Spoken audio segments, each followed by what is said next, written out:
গুলোকে নিয়ে সাহাবায়ে কেরামের যুগ থেকে শুরু করে ইখতিলাফ চলে আসছে। এইগুলো নিয়ে আমরা কিয়ামত পর্যন্ত ইখতিলাফ করতেই থাকবো, বলেন ঠিক তাই না? এটাই করছি আমরা, এবং সারা বিশ্বের প্রেক্ষাপটে আমাদেরকে আজকে চতুর্দিক থেকে গলার মধ্যে রশি পেঁচিয়ে টান দেয়া হয়ে গেছে, খালি ফাঁসির কাজটা ঝোলা বাকি এখন আমাদের। উদাহরণটা এভাবে দিতে পারি আমি, যারা বোঝার তারা বুঝবেন ইনশাআল্লাহ। সমুদ্রের ধারে দাঁড়িয়েছেন কখনো? অনেকে দাঁড়িয়েছেন, ওখানে কিছু চোরাবালি থাকে, আছে চোরাবালি আছে। এই চোরাবালিতে কেউ যদি ডুবে যায়, দেখা যায় যে আস্তে আস্তে তার হাঁটু, তারপরে তার কোমর, তারপর বুক আস্তে আস্তে ডুবতে থাকে। আমাদের অবস্থাটা এখন এমন হয়েছে যে প্রথমে আমাদের উম্মাহ, এই দেহটা একটা চোরাবালিতে পড়েছিল, পরে তার প্রথমত টাকনু পর্যন্ত ডুবেছে। সে হাত পা ছোড়াছড়ি করছে, আমাকে বাঁচাও, আমাকে উঠাও। চারপাশে উম্মার অনুসারী মানুষরা ছিলেন, তারা বলছে নড়াচড়া করবেন না, নড়াচড়া করবেন না, নড়াচড়া করলে আরো ডুবে যাবেন, ওইভাবে থাকেন। উম্মাহ বেচারা এভাবেই ছিল। তারপর আস্তে আস্তে আস্তে আস্তে তার হাঁটু পর্যন্ত ডুবে গেল। সে অস্থির হয়ে ছটফট করছে, আমাকে বের করো, আমাকে বের করো, আমি ডুবে যাচ্ছি। আশপাশের মানুষ বলছে রিল্যাক্স, নড়াচড়া করবেন না, নড়াচড়া করলে আপনি ডুবে যাবেন। এভাবে আস্তে আস্তে কোমর, আস্তে আস্তে বুক, এখন গলা পর্যন্ত ডুবে গেছে। এখনও উম্মাহ চিৎকার করছে, আমাকে বের করো, আমাকে বের করো, আমি ডুবে যাচ্ছি। আশপাশের মুসলিমরা বলছে নড়াচড়া করতে যায় না, নড়াচড়া করতে যায় না, ওইটাও ডুবে যাবে। কে টেনে তুলবে একে এখন? যারা আশপাশে আছে এই দুরবস্থায় এবং এই দায়িত্ব পালন করে নাই, আল্লাহ পাক অচিরে তাদেরকে সরিয়ে দিবেন ইনশাআল্লাহ, কোনো সন্দেহ নাই। নতুন কোনো কওম আসবে ইনশাআল্লাহ, নতুন কোনো প্রজন্ম আসবে ইনশাআল্লাহ, যারা এই উম্মাহটাকে আবার তুলবে ইনশাআল্লাহ তাআলা। এবং আমরা জানি, আমরা আখিরুজ্জামান স্টাডি করে দেখেছি যে বিশ্বের সামনে এমন সময় আসবে যখন ঈসা ইবনে মারইয়ামকে আল্লাহ পাক নামাবেন, এবং এই বিষয়ে কোনো সন্দেহ নাই। কথা বুঝতে পারেন নাই? পৃথিবীর কোনো শক্তি তাকে আটকাতে পারবে না। আল্লাহ পাক এটা বলে দিয়েছেন, সিরিয়ার দামেস্কের সাদা মিনারের উপরে দুইজন ফেরেশতার কাঁধে ভর করে ঈসা ইবনে মারইয়ামকে আল্লাহ পাক পাঠাবেন। হাদিস এভাবে এসেছে, তার চুলগুলো ছিল ব্রাউন কালার এবং অনেক কাঁধ পর্যন্ত লম্বা। চুলগুলো দিয়ে টপ টপ করে পানি পড়তে থাকবে, দেখে মনে হবে মুক্তা ঝরে পড়ছে। এত স্পেসিফিকলি কোন কিতাবে বলা থাকতে পারে, কোন রিলিজনের মধ্যে থাকতে পারে ইসলাম ছাড়া? ইসলামই তো সেই রিলিজন যেখানে আপনি হায়েজ নিফাসের মাসআলা পাবেন, পররাষ্ট্রনীতিও পাবেন। অন্য কোথাও আছে? ঈসা ইবনে মারইয়ামের চুল দিয়ে টপ টপ করে পানি পড়তে থাকবে, এটা পর্যন্ত বলা আছে।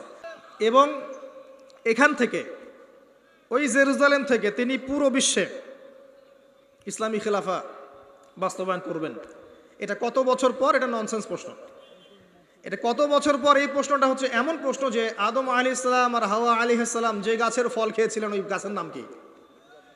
এই প্রশ্ন যেমন ভিত্তিহীন, ননসেন্স প্রশ্ন, এরকমই ননসেন্স প্রশ্ন হচ্ছে কত বছর পর এটা হবে। এটা দিয়ে আপনার কি দরকার? কত বছর পর হবে এ দিয়ে আপনি কি করবেন, আমি কি করব? কারণ আমরা তো অপদার্থ, আগাছা, আমাদের সাথে এগুলো সাথে কি? আমাদের তো বেসিকই ঠিক নাই। ঈসা ইবনে মারইয়াম এর হাতে আল্লাহ রাব্বুল আলামিন 40 বছর পৃথিবীর খেলাফা রাখবেন ইনশাআল্লাহ তাআলা। তখনকার যে প্রজন্মটা থাকবে, এই প্রজন্ম ইনশাআল্লাহ ওই চোরাবালিতে ডুবে যাওয়া উম্মাহকে টেনে বের করবে ইনশাআল্লাহ আযজা ওয়া জাল। এখন সময়ের অপেক্ষা করে বসে থাকার জন্য আপনাকে পাঠানো হয়নি, আমাকে পাঠানো হয়নি। আল্লাহ পাক কিছু দায়িত্ব দিয়েছেন। প্রথমটা বলছিলাম, আপনাকে জ্ঞান অর্জন করতে হবে, এবং জ্ঞান অর্জনের প্রথম ধাপ হচ্ছে আল কোরআন। যে সেক্টরেই পড়াশোনা করেন, তারপরে আপনি আসবেন আরবি ভাষা সাহিত্যে, এরপরে আসবেন তাফসিরে, অনুবাদে, এরপরে হাদিসের কিতাবগুলো পড়বেন। এবং লাভ দিয়ে কঠিন হাদিস পড়তে যাবেন না, রিকোয়েস্ট। আগে লাভ দিয়ে খপ করে সহিহ বুখারী ধরতে যাবেন না, আপনি বিভ্রান্ত হয়ে যাবেন।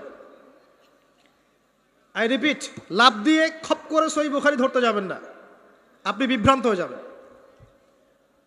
বলতে পারেন যে বেদাতি কথা বলছি কিনা, এটা ফকিহদের কথা, যারা ফুকাহায়ে কেরাম তাদের কথা। কারণ লাভ দিয়ে কেউ MBA পড়তে পারে না, লাফ দিয়ে কেউ মেডিকেল সায়েন্সের বই পড়তে পারে না, এক লাফে কেউ এই যে ডক্টরেট করতে পারে না, পারে? তাকে ধাপে ধাপে উঠতে হয়, আপনাকে ধাপে ধাপে উঠতে হবে। হাদিসে আরবাইন দিয়ে শুরু করেন। এই যে মাদ্রাসায় কওমি নিসাবে যারা পড়েছেন সবাই জানেন এই বিষয়গুলো। ফয়জুল কালাম দিয়ে শুরু করেন, ক্লাসিক্যাল বই, বুলুগুল মারাম মিন আদিল্লাতিল আহকাম এগুলো দিয়ে আগান, মিশকাতুল মাসাবিহ দিয়ে আগান। মিশকাত পড়তেই তো দাঁত ভেঙে যায়, এত সহজ মনে করেছেন? 2-4 পাতা হাদিস পড়ে নিজেকে মুফতি মনে করবেন না। ক্লাসিক্যাল বইগুলো অনেক কঠিন, এবং যারা আলেম ওলামা হয়েছেন এমনি এমনি হন নাই, সুদীর্ঘ পথ পাড়ি দিয়ে আলেম হয়েছেন। যখন আপনি কম জানবেন তখন মনে হবে যে আমি অনেক জানি, যখন বেশি জানবেন মনে হবে কিচ্ছু জানি না। আমার কথা বুঝতে চেষ্টা করেন। যখন কম জানবেন মনে হবে অনেক জানি, আমি পণ্ডিত, এটা হালাল এটা হারাম, এটা জায়েজ এটা নাজায়েজ। যত বেশি জানতে থাকবেন, যত বেশি আলেম ওলামার সোহবতে পড়ে থাকবেন, দেখবেন আপনি কিচ্ছু জানেন না। এবং যত দিন যাচ্ছে আমি নিজেকে এই জায়গায় ফিল করি যে আমি আসলে কিছুই জানি না। এবং আমি যেখানে বসে কথা বলছি, রাতের অন্ধকারে আমার কান্না আসে যে আমি যে এখানে বসে কথা বলছি, তাহলে উম্মার কি অবস্থা বোঝা আমার শেষ। কথা বুঝতে পারছেন না? এখানে বসা উচিত ছিল এমন মানুষের যাদের হাতে ইসলামের বিজয় হবে। সেখানে আমার মতো নগণ্য মানুষ বসে আছে, আর তার সাথে একটা ছবি তোলার জন্য মানুষ হুমড়ি খেয়ে পড়ছে। তারা চিন্তা করেন বাস্তবতা কি জিনিস। আল্লাহ পাক আমাদেরকে বুঝ দান করুক। প্রত্যেকটা ঘরে ঘরে একটা করে ইসমাইলের মতো ছেলে তৈরি করেন আলাইহিস সালাম। প্রত্যেকটা ঘরে ঘরে একটা ওমর এবং খালিদের মতো ছেলে তৈরি করেন। মারিয়াম আয়েশা রাদিয়াল্লাহু আনহুমা তাদের মতো করে মেয়ে তৈরি করেন। আজকে থেকে 50 বছর পর একটা রেজাল্ট পাবেন ইনশাআল্লাহ। ইসলামের বিজয় হুট করে হবে না। আল্লাহ পাকের সিস্টেম, সুন্নাহ হচ্ছে আল্লাহ পাক হঠাৎ করে কিছু করেন না। রাত থেকে দিন হয়, ধীরে ধীরে হয়। দিন থেকে রাত হবে, ধীরে ধীরে হবে। ধাপ করে রাত হয় না, ধাপ করে দিন হয় না। আর আমরা এটা আশা করে বসে আছি যে ধাপ করে মনে হয় ইসলাম বিজয় হয়ে যাবে। জি না, ঈসা ইবনে মারিয়ামের সেই সময় আসতেও দেখবেন অনেক পর্যায়ে পার হবে। বিশ্ব এই অবস্থা থাকবে না, 1/3 মানুষই থাকবে না, ডেড। এবং কে জানে আগামী 10 বছর মধ্যে নাও থাকতে পারে, আল্লাহু আলাম। যা শুরু হয়েছে বিশ্বে, যারা আমাদেরকে হিউম্যানিটি শিখাতো, এক সময় মানবতা শিখাতো, এরাই দেখবেন এখন অমানবিক আচরণ করছে। এটা ওপেন সিক্রেট। যারা আমাদেরকে মানবতার ধ্বজাধারী হয়ে আমাদেরকে মানবতা শেখায়, আমরা যদি বাধ্য হয়ে কারো কাছে বহির্বিশ্বের কাছে ঋণ চাই, আমাদেরকে নিয়ে ঠাট্টা মশকরা করে। আর এগুলো এখন সব মিডিয়াতে আসে, আমাদেরকে কিছু মনেই করে না। আল্লাহ পাক এমন কলিউশন লাগিয়ে দিবেন যে ওরা আপোষে মারামারি করে শেষ হয়ে যাবে, দেখে নিন। আল্লাহ পাক এমন কলিউশন লাগিয়ে দিবে যে পুরো ওই জায়গাটা ধসে যাবে।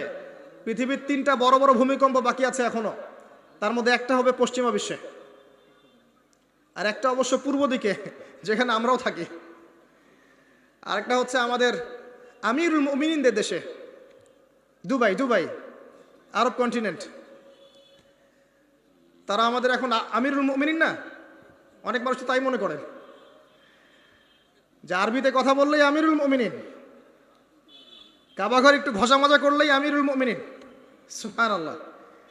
আপনি এক চোখ দিয়ে দেখেছেন, আপনার ভিতরের চোখ অন্ধ। এবং মুসলিমরা মেনেও নিবে সেগুলা, তার সাথে বন্ধুত্ব করে ফেলবে, এবং সে ডমিনেট করবে পুরো আরব বিশ্বকে। চ্যালেঞ্জ করলাম, দেখে নিন ইনশাআল্লাহ তাআলা। আপনি এখন অন্ধ, জ্ঞান অর্জন করেন প্রিয় ভাই।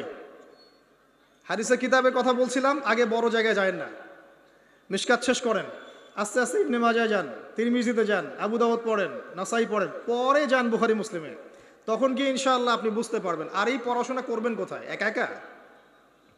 বাজার থেকে যাব, পাবলিকেশন থেকে বই কিনবো, আরবি এবারত জবরজেদ পেশ দিয়ে আছে, পড়বো, বাংলা অনুবাদ পড়বো, মুফতি হয়ে যাবো, তাই নাকি? শুকরান। কে বলেছেন কথাটা? শুকরান। ওস্তাদ লাগবে, ওস্তাদ লাগবে, ওস্তাদ। আর ওস্তাদ খুঁজতে গিয়ে সাম্প্রদায়িক হয় না যে আমি এই মাযহাব ফলো করি, এই মাযহাবের বাইরে কোনো ওস্তাদ নিব না, আমি এই দল করি, এই দলের বাইরে কোনো ওস্তাদ নিব না। তখন কি হবে? আপনি দলীয় সাম্প্রদায়িকতায় চলে যাবেন। আপনিও তখন মুকাল্লিদ হবেন। মানুষকে মুকাল্লিদ বলছেন, আপনি নিজেও তো মুকাল্লিদ।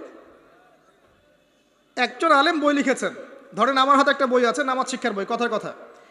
তো এখন এই বইটার মধ্যে তিনি কিছু দলিল দিয়েছেন, রেফারেন্স দিয়েছেন, নামাজকে সাবিত করেছেন, আপনি এখন সেটা ফলো করছেন। হাদিসের নাম্বারগুলো দেওয়া আছে, আপনি ফলো করছেন। ফলো করে বলছেন আমি গায়রে মুকাল্লিদ, তোমরা সবাই মুকাল্লিদ।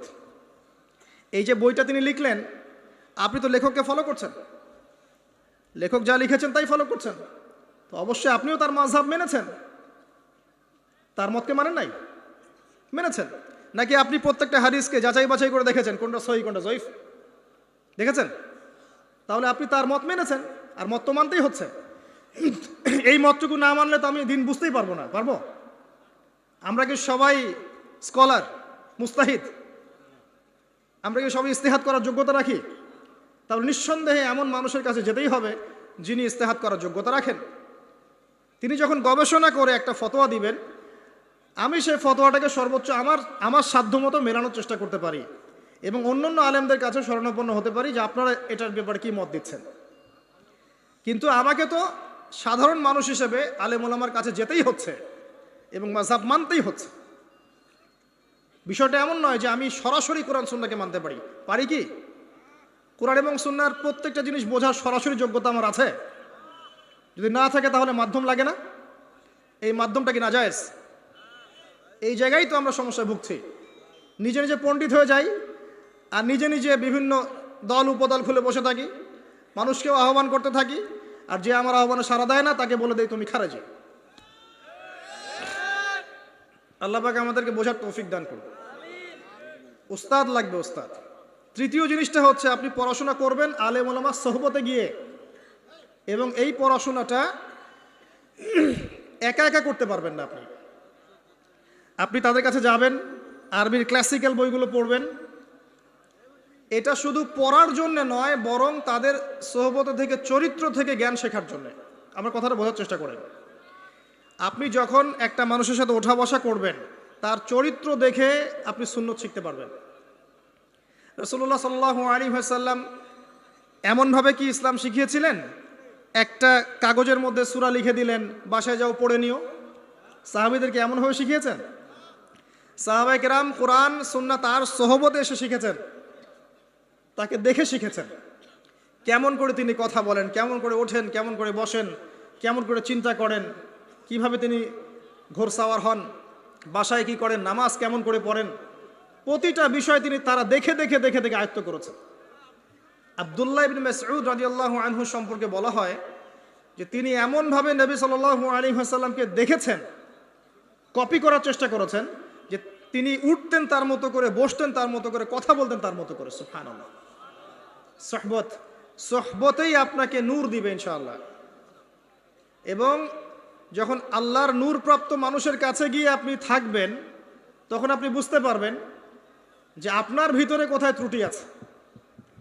আপনার ভিতরে ত্রুটি কোথায় আছে এটা আপনি ধরতে পারবেন না, মানুষ ধরিয়ে দিতে হবে। এবং আল্লাহওয়ালা মানুষরা যদি ধরিয়ে দেয় এবং আপনি সংশোধন করে নেন, তখন আপনি সঠিক পথ পাবেন ইনশাআল্লাহ তাআলা। সোহবত, এই সোহবত আপনাকে তাসকিয়া দিবে। তাসকিয়া মানে কি? আত্মশুদ্ধি। তাসকিয়া মানে আত্মশুদ্ধি, এবং আত্মশুদ্ধি হচ্ছে এখনকার সবচেয়ে বড় বিষয়। আত্মশুদ্ধি নাই, বড় বড় লেকচার দিয়ে লাভ নাই। আত্মশুদ্ধি কখন আসবে? যখন কলবে নূর আসবে। কলবে নূর কখন আসবে? যখন আপনি বেশি বেশি কোরআন তেলাওয়াত করবেন, 1 নাম্বার। 2 নাম্বার, যখন আপনি বেশি বেশি মৌতের ফিকির করবেন। 3 নাম্বার, বেশি বেশি কবরের চিন্তা করবেন, পরকালের চিন্তা করবেন। 4 নাম্বার, বেশি বেশি আপনি আল্লাহর জিকির করবেন।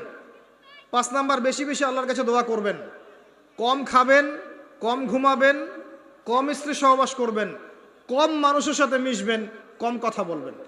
নূর আসবে ইনশাআল্লাহ। যত বেশি খাবেন, যত বেশি ঘুমাবেন, বেশি বেশি যৌন সম্পর্ক করবেন, হালাল হলেও বেশি বেশি করবেন, বেশি বেশি খাবেন, বেশি বেশি কথা বলবেন, আর বেশি বেশি মানুষের সাথে আড্ডা পিটায় বেড়াবেন, কলবের নূর নষ্ট হয়ে যাবে।